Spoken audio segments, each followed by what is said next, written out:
Bismillahirrohmanirrohim. Assalamualaikum warahmatullahi wabarakatuh. Sahabat YM 28 yang dimuliakan Allah. Seperti yang sudah diketahui, bahwa amal jariah adalah amal yang terus mengalir meski orang yang beramal tersebut telah meninggal. Begitupun amal buruk atau dosa jariah yang dilakukan, maka dosa dan azabnya akan terus ditimpakan kepada pelakunya. Dosa jariah sangatlah menakutkan karena dosa ini akan tetap ditimpakan kepada pelakunya, meskipun dia sudah tidak lagi mengerjakan perbuatan maksiat itu. Betapa menyedihkannya nasib orang yang terjerumus pada dosa jariah. Di saat semua orang membutuhkan pahala di alam barzah dan akhirat, dia justru mendapat kucuran dosa dan dosa terus-menerus. Oleh karenanya bisa dibayangkan, betapa penyesalan yang akan dialami manusia yang memiliki dosa jariah ini. Selama dampak buruk ini masih ada, dia akan terus mendapatkan kucuran dosa itu, waliyazubillah, itulah dosa jariah, yang selalu mengalir. Sungguh betapa mengerikannya dosa ini. Berikut beberapa sumber dosa jariah yang telah diperingatkan Rasulullah Shallallahu Alaihi Wasallam adalah 1. Mencontohkan perbuatan maksiat, yaitu seseorang melakukan perbuatan maksiat itu di hadapan orang lain, sehingga banyak orang yang mengikutinya. Meskipun dia sendiri tidak mengajak orang lain untuk mengikutinya. Dalam hadis dari Jarir bin Abdillah radhiyallahu anhu, Rasulullah Shallallahu Alaihi Wasallam bersabda, barang siapa yang mencontohkan melakukan suatu perbuatan yang buruk, maka baginya dosanya dan dosa orang yang melakukan sesudahnya tanpa mengurangi dosa mereka sedikitpun. Hadis riwayat Muslim nomor 1017.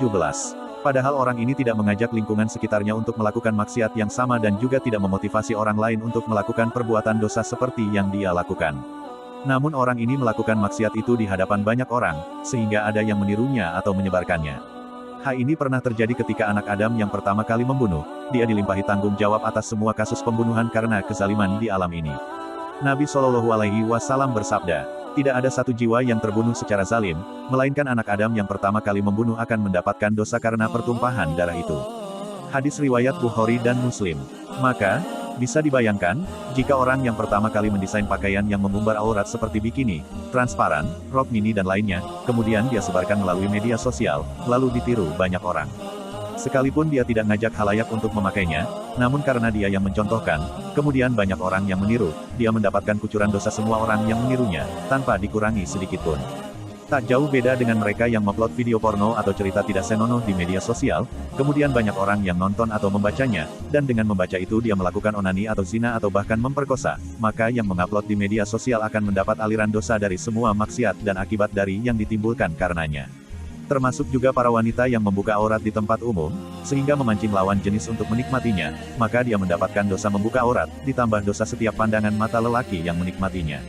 Meskipun dia tidak mengajak para lelaki untuk memandanginya. 2. Mengajak melakukan kesesatan dan maksiat, yaitu orang yang mengajak teman atau orang lain untuk berbuat maksiat, meskipun bisa jadi dia sendiri tidak melakukan maksiat itu. Dalam ayat Quran juga menceritakan keadaan orang kafir kelak di akhirat, bahwa mereka akan menanggung dosa kekufurannya, ditambah dosa setiap orang yang mereka sesatkan. Allah berfirman yang artinya, ucapan mereka, menyebabkan mereka memikul dosa-dosanya dengan sepenuh-penuhnya pada hari kiamat, dan sebahagian dosa-dosa orang yang mereka sesatkan yang tidak mengetahui sedikit pun bahwa mereka disesatkan. Ingatlah, amat buruklah dosa yang mereka pikul itu. Quran Surah An-Nahl, 25. Dalam ayat lain juga, Allah berfirman, dan sesungguhnya mereka akan memikul beban dosa mereka, dan beban-beban dosa yang lain, di samping beban-beban mereka sendiri, dan sesungguhnya mereka akan ditanya pada hari kiamat tentang apa yang selalu mereka ada-adakan. Quran Surah Al-Ankabut ayat 13. Dosa jariah juga dijelaskan dalam Quran Surat An-Nur ayat 19 yang artinya, sesungguhnya orang-orang yang ingin agar berita perbuatan yang amat keji itu tersiar di kalangan orang-orang yang beriman, bagi mereka azab yang pedih di dunia dan di akhirat. Dan Allah mengetahui, sedang kamu tidak mengetahui. Ayat ini juga dipertegas lagi dalam hadis Abu Hurairah radhiyallahu anhu, Rasulullah Shallallahu Alaihi Wasallam bersabda, siapa saja yang menyeru kepada petunjuk, dia mendapatkan pahala seperti pahala orang-orang yang mengikutinya. Hal itu tidak mengurangi pahala mereka sedikitpun. Dan siapa saja yang menyeru kepada kesesatan, baginya dosa seperti dosa orang-orang yang mengikutinya. Hal itu tidak mengurangi dosa-dosa mereka sedikitpun. Hadis riwayat Muslim. Oleh karena itu orang yang menyebarkan aliran sesat, menyebarkan ide pemikiran menyimpang, menyerukan masyarakat untuk menyemarakan kesyirikan, menyerukan masyarakat untuk memusuhi dakwah tauhid dan sunnah, merekalah contoh yang paling mudah dari hadis ini. Akibat dari dosa jariah adalah orang yang melakukan dosa jariah akan menanggung dosanya sendiri dan dosa orang-orang yang mengikuti dirinya dalam perbuatan dosa tersebut. Sepanjang masih ada manusia yang mengikuti mereka, maka penyeru kemaksiatan dan pencipta ide pemikiran menyimpang, selama itu pula orang ini turut mendapatkan limpahan dosa, sekalipun dia sudah meninggal. Termasuk juga mereka yang mengiklankan maksiat, memotivasi orang lain untuk berbuat dosa, sekalipun dia sendiri tidak melakukannya, namun dia tetap mendapatkan dosa dari setiap orang yang mengikutinya. Merekalah para pemilik dosa jariah. Lalu bagaimanakah cara bertaubat dan memutus berhenti dari dosa jariah?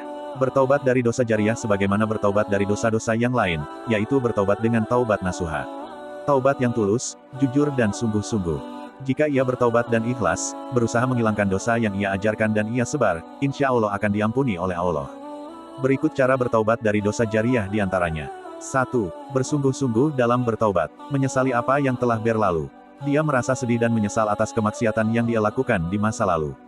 Berhenti dari kemaksiatan tersebut dan meninggalkannya karena takut kepada Allah dan demi mengagungkan Allah Subhanahu wa Ta'ala. Bertekad bulat dan jujur untuk tidak kembali melakukan kemaksiatan tersebut. 2. Jika sudah menyebarkan kejelekan, berusahalah menghilangkannya dan mencari agar dihapus. 3. Jika sudah mengajarkan, berusahalah untuk memperbaiki dan menyebarkan koreksi dari kesalahan yang ia sebar. 4. Jika sudah berusaha mencari, tapi yang kita sebarkan tidak ditemukan, semoga ini insya Allah dimaafkan karena sudah di luar kemampuan kita. Allah berfirman yang artinya, Allah tidak membebani jiwa kecuali sesuai dengan kemampuannya. Quran Surah Al-Baqarah ayat 286. 5. Perbanyak istighfar, sholat taubah atau sholat tasbih, dan bertaubat dengan taubat nasuha. Melakukan berbagai perbuatan baik yang bisa menghapus keburukan, seperti berdakwah kepada kebaikan dan memelihara diri dari dosa ifah, melarang dari perbuatan yang mungkar dan hina. Berupaya semaksimal mungkin untuk menghilangkan dampak-dampak dari dosa yang telah dilakukan di masa lalu. 6. Jika sudah bertaubat nasuha, maka insya Allah sudah tidak ada dosa lagi. Sebagaimana dalam hadis yaitu, orang yang telah bertaubat dari dosa-dosanya, dengan sungguh-sungguh, adalah seperti orang yang tidak punya dosa. Hadis riwayat Ibnu Majah nomor 4250, dihasankan oleh Syaikh Al-Albani dalam Sahih Ibnu Majah. Semoga kita dilindungi dan dijauhkan dari perbuatan dosa jariah tersebut dan selalu istiqomah berada di jalan Allah dan Rasul-Nya. Amin ya robbal alamin. Kami berharap apa yang disampaikan dapat bermanfaat bagi sahabat YM28 yang dirahmati Allah. Kami mohon maaf atas segala kesalahan dan kehilafan dalam penyampaian materi ini. Wallahu a'lam bishawab. Wassalamualaikum warahmatullahi wabarakatuh.